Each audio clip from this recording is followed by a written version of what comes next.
Thank you, Mr. Racklin. And I will now recognize myself under the 5-minute rule for questions.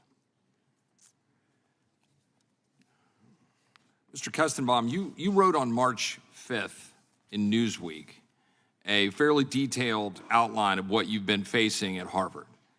And I wanted to give you the opportunity to be able to express some of that, but let me just read for the record, then you can expand on it if you want, where you talked about being shocked to learn that Harvard permits the Palestine Solidarity Committee and other groups to hold an annual Israeli Apartheid Week funded with Harvard money, designed to fund student initiatives, as you laid out in the lawsuit. During these events, student activists were built what they called apartheid walls, meant to criticize Israel's efforts to prevent terrorist attacks, plastered Harvard Yard with imagery designed to compare Israel to the Nazis, and have invited more anti-Semitic speakers to infect Harvard's community. After that week, a swastika was found in the undergraduate courier house, correct?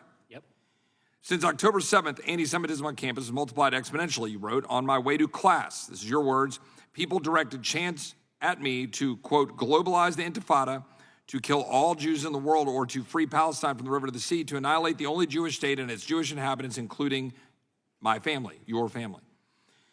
You might expect that, as you wrote, that Harvard Divinity School, with its mission emphasizing, quote, diversity, inclusion, and belonging, and with religious tolerance, the Divinity School, I want to be clear, one of its core tenets would be a safe place for Jews. As you wrote, Harvard Divinity, however, has, as my lawsuit alleges, proven to be a fount of anti-Jewish sentiment and discrimination.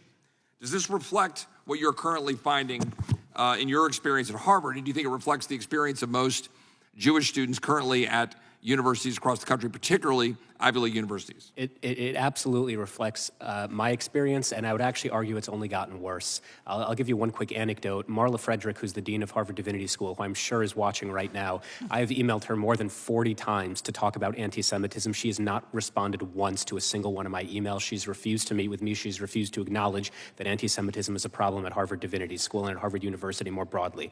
I'll make one last point. We invited 2 months ago a popular Israeli musician, Yishai Ribo, to come sing songs to Jewish students who've been experiencing anti-Semitism. There was such a vicious boycott and protest where they chanted, globalize the Intifada, resistance is justified, that we had to hire outside security. When I asked Harvard DEI to, at minimum, condemn the fact that Harvard students have made it so unsafe for Jews to sing songs that we needed to have security, they said this does not fall under our purview. This is the same Harvard DEI that commented on George Floyd, on abortion, on Russia's invasion of Ukraine. When it comes to protecting Jewish students, nothing.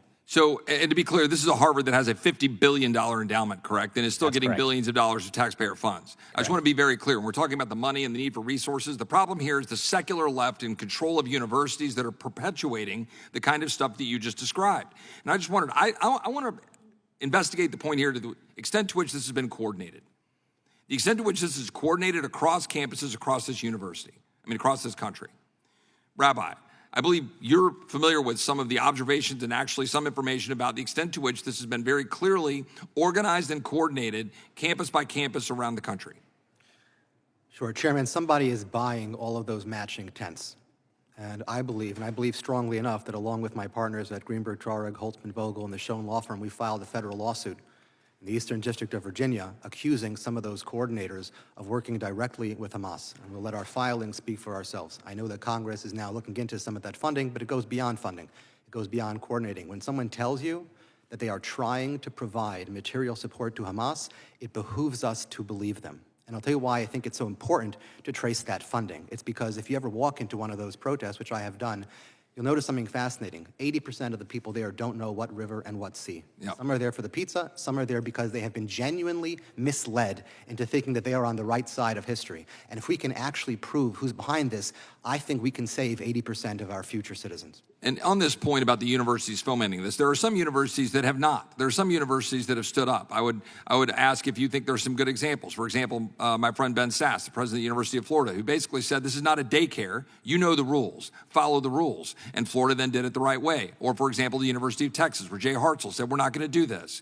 Would you guys agree that there is a way to do this at campuses? You can have free speech. You can be able to say what you believe, but not terrorize and harass Jewish students. Do you guys agree with that? Yes or no? Yes. Yes? Yes. Last question, I'm running out of time, particularly to the two students. Could you guys expand a little bit on the extent to which this is not just anti-Semitism, but anti-Americanism?